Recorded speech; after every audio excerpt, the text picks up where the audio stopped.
सन 2001 जहां हम देखते हैं कि वेदिका का पुनर्जन्म होता है।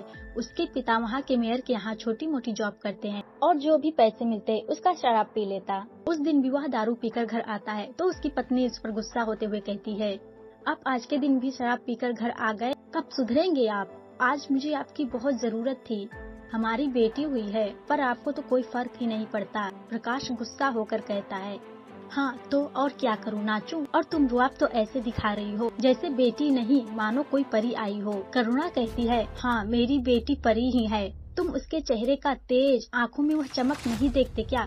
मैं अपनी बेटी का नाम बेला रखती हूँ, आज से मेरी बेटी का नाम बेला होगा, एक परी। धीरे धीरे बेला जब बड़ी होने लगती है, एक दिन स्कूल में सारे बच्चे लंच लेकर आते हैं पर बेला की दोस्त सुनैना टिफिन में सिर्फ रोटी लेकर आती है। सुनैना की माँ अब इस दुनिया में नहीं थी, वह अपने बाबा के साथ अकेले रहती थी और थोड़ा गरीब थी। सारे बच्चे लंच के लिए कहते हैं पर सुनैना झूठ बोल देती है कि वह आज टिफिन नहीं लेकर आई है और वह उठकर जाने लगती है। तभी वह बेला से टकरा जाती है। तभी बेला को उसके मन की बात सुनाई देने लगती है। बेला जान जाती है कि सुनैना झूठ बोल रही है और वह लंच में सिर्फ रोटियां लेकर आई है। तभी बेला कहती है, अरे सुनैना तुम भूल गई, मैंने तुमसे कहा था कि तुम लंच मत लाना क्योंकि तुम्हारा लंच मैं ऑलरेडी लेकर आई हूँ, अब से तुम मेरे साथ ही लंच करना। यह सुनकर सुनैना खुश हो जाती है और बेला को गले लगा लेती है। फिर दोनों साथ में लंच करते हैं। दरअसल बेला किसी को भी छूकर उसके मन की बात जान लेती थी और यह शक्ति उसके परी होने की वजह से शायद उसे मिली थी, पर बेला को भी नहीं पता था कि उसके पास कोई शक्ति भी है और वह किसी को भी छूकर मन की बात जान जाती थी और लोगों की मदद भी करती थी। 12 साल बाद अब बेला 20 साल की हो चुकी थी और उसके कॉलेज में टैलेंट कंपटीशन था जिसमें बेला भी पार्टिसिपेट करती है। कंपटीशन वाले दिन सुबह उसकी माँ उसे जगाती है और कहती है, बेटा आज तुम्हारा कॉलेज में कंपटीशन है, तुमने तैयारी तो की है ना? तुझे तो पता है तेरे बाबा तेरी आगे की पढ़ाई के लिए एक पैसा नहीं देने वाले, अगर तू यह कंपटीशन जीत गई तो तुझे स्कॉलरशिप मिलेगा जिससे तू अपनी आगे की पढ़ाई कंटिन्यू कर पाएगी।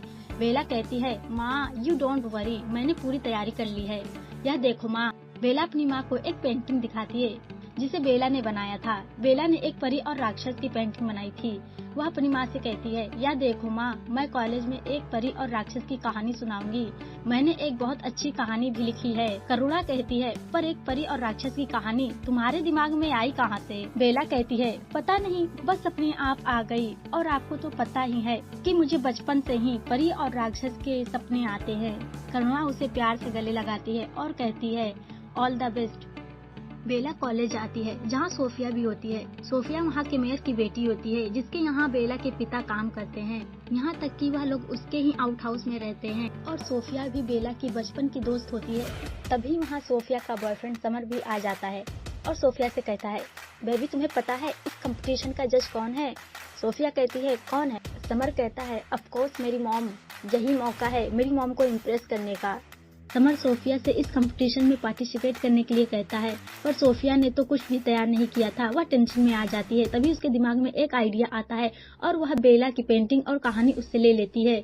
बेला कहती है, पर मुझे पार्टिसिपेट करना बहुत जरूरी है, यह मेरी माँ का सपना है और इससे मुझे जो स्कॉलरशिप मिलेगा उससे मैं अपनी आगे की पढ़ाई कंप्लीट कर पाऊंगी। सोफिया कहती है, उसकी टेंशन तुम मत लो, तुम्हारी फीस मेरे डैड भर देंगे, मैं उनसे कह दूंगी, फिलहाल मुझे बहुत जरूरत है इसकी। सोफिया बेला को सारी बात बता देती है। सोफिया के डैड के बहुत सारे एहसानात थे तो बेला भी उसे अपनी बनाई पेंटिंग दे देती है।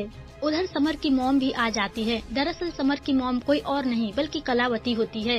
कलावती ने एक इंसान से शादी कर ली थी जिससे उसे 2 बेटे समर और विराट हुए थे और कलावती भी काफी रईस हो चुकी थी और वह सोफिया के डैड के बिजनेस पार्टनर भी होती है। कंपटीशन शुरू हो जाती है। सभी एक एक कर स्टेज पर आकर अपना टैलेंट दिखाते हैं। फिर सोफिया की बारी आती है। सोफिया स्टेज पर आकर प्रोजेक्टर द्वारा राक्षस और परी की तस्वीर दिखाती है और बेला द्वारा लिखी कहानी सुनाती है। उसकी कहानी सुन कलावती दंग सी रह जाती है। जैसे जैसे सोफिया कहानी सुनाती है वैसे वैसे कलावती बेकाबू सी हो जाती है। उसकी आंखों का रंग बदलने लगता है और 2 नुकीले दांत निकलने लगते हैं, मानो उसके सर पर जुनून सा सवार हो। पर वह किसी तरह खुद पर काबू कर सोफिया की कहानी सुनती है क्योंकि यह वही दास्तां होती है जो पिछले जन्म में वेद और वेदिका के साथ होता है। सोफिया की कहानी ऑडियंस को काफी पसंद आता है और कलावती भी सोफिया को विजेता घोषित करती है। पर कलावती के मन में तूफान सा उठ रहा था।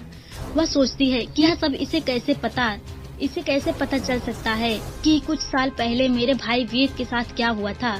यह कोई मामूली लड़की नहीं लगती। इसे कैसे पता राक्षस और परी की वह अधूरी दास्तां? उधर विवान सोफिया से टकरा जाता है। तभी उसे समर देख लेता है और समर को बहुत गुस्सा आ जाता है। वह विवान को मारने के लिए आगे बढ़ता है तो कलावती समर को रोकते हुए कहती है, तुम्हारा दिमाग खराब हो गया है क्या?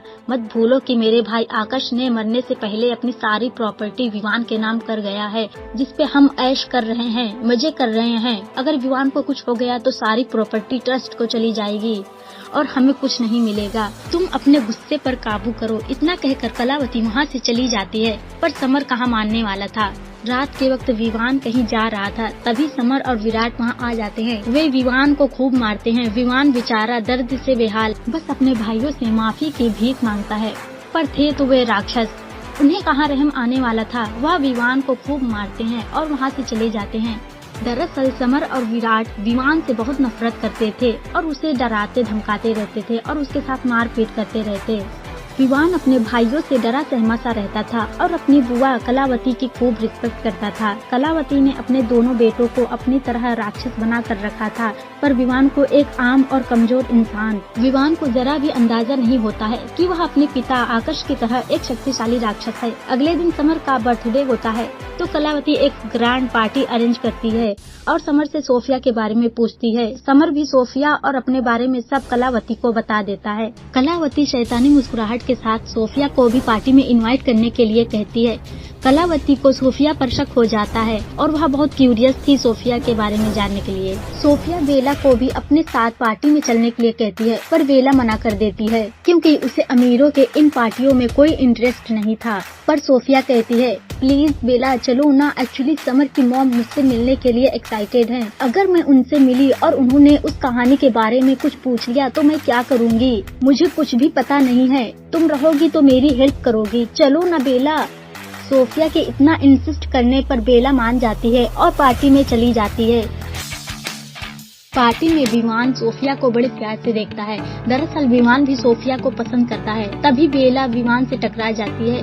तभी बेला विवान के मन की बात सुन लेती है। विवान सोफिया की तरफ देखकर सोचता है, यह लड़की कितनी सुंदर है। तभी बेला सोफिया की तरफ देखने लगती है। एक गेस्ट से बेला के कपड़े पर गलती से ड्रिंक गिर जाती है। वह उसे धोने के लिए वॉशरूम जाती है। तभी उसे रास्ते में एक दरवाजा दिखता है जिसमें बहुत सारे जंजीरें और ताला लगी हुई थीं। बेला उस दरवाजे को देखते हुए कहती है, इतने आलीशान हवेली में ये अजीब सा दरवाजा कैसा है और ये बंद क्यों है? इस पर कितने सारे लॉक्स क्यों लगे हुए हैं? तभी वहाँ कलावती आ जाती है और बेला पर चिल्लाती हुई कहती है, तुम यहाँ क्या कर रही हो? कौन हो तुम? बेला डरते हुए कहती है, वो मैं सोफिया के साथ आई हूँ। एक्चुअली मैं वॉशरूम ढूंढ रही थी। कलावती कहती है, उस तरफ है वॉशरूम। वह अकड़ते हुए कहती है, जिसे देखो मुंह उठाकर चले आते हैं हम अमीरों के पार्टी में, पुअर फेलो, और वहाँ से चली जाती है। कलावती की बात बेला को बहुत बुरी लगती है और बेला रोती हुई वहाँ से चली जाती है। क्या है उस दरवाजे के पीछे? क्या राज छुपा रही है कलावती? क्यों बेला को उस दरवाजे के पास देख कलावती घबरा जाती है? आखिर क्या है उस दरवाजे के पीछे? क्या राज छुपा रही है? जानने के लिए देखिए जुनूनियत की यह दास्तान हमारे साथ और जुड़े रहिए हमारे चैनल के साथ। पार्ट 3 हम जल्द लेकर आएंगे। धन्यवाद।